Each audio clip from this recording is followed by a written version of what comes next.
personally accountable, and it doesn't always look the same. It's situationally dependent. Just like with my dissertation, Robert Northouse path goal theory, you have to look at the situation with your working memory and say, how am I going to handle this current situation? And it's different for everybody, and the situations are different. But the one commonality is personal accountability. That is the one commonality. So I am showing you, oh, you didn't be nice. No, we ain't got time for that shit. Somebody doing dumb shit that's unaccountable, you got to hold them personally accountable, which is why I will no longer ever call them a TROLLS ever again. It's two types of people in the world: those that hold themselves personally accountable and those that don't. And the final thing for real that I'm going to say is this. So Nola and I were having a conversation. When I got off the live yesterday, I walked into her office bedroom and showed her that with that dress I had on, I still had on these boot house shoes that I wear around in the house. So I said, look at me with my boot house shoes on and this dress.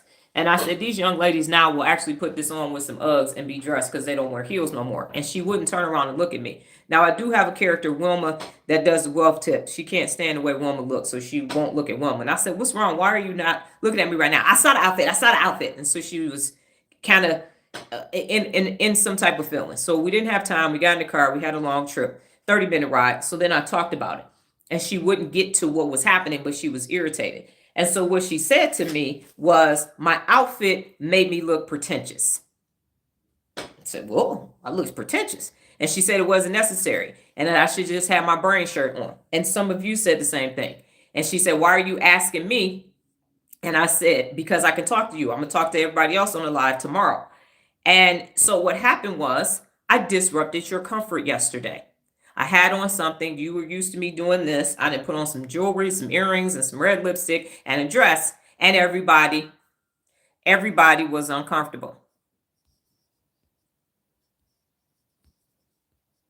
Everybody was uncomfortable. And so you got to ask yourself, why?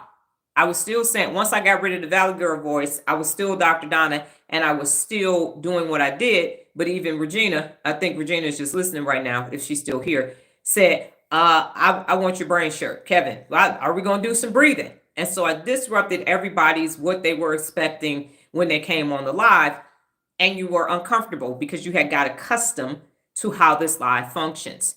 And what I will say to that is, that's what's happening when you get ready to be personally accountable. Everybody is accustomed to you behaving, and now you've done something, and they're like, why are you doing this? And it works for you. So I can be in that dress, and Nola said, well, you're not at a Toastmaster meeting. Why would you have that on? Why are you doing that? I already got rid of them, sidekick. Thank you. So my point is that is happening. When you start telling people that you're holding yourself personally accountable, you're changing.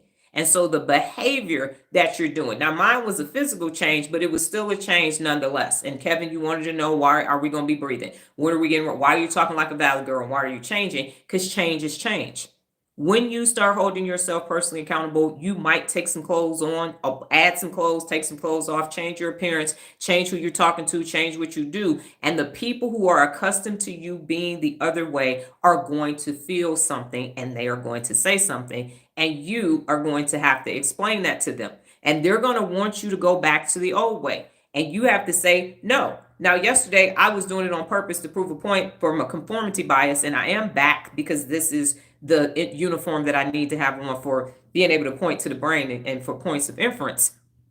But what about you? What about you? Everybody wanted me to go back. Where are you going? Are you not going to do this? Put the other shirt on. Okay, cool. Got it. But change is change. What if I said, I'm tired of the brain shirt. I want to start back dressing up again. And now going forward, this is how we're going to be. Would you stop coming because of the information? Or would you say, okay, this is the new you? People usually don't mess with me, but if they do, I make it a point to uncover their secrets and use them wisely. Yeah, I think Kevin is good. Kevin was just talking about me going with the breathing. If I didn't make that clear, he was saying, are we going to do deep breathing?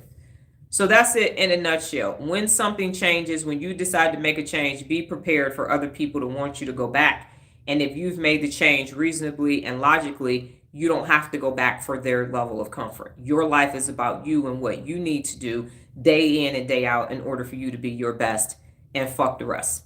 That's just how that goes. So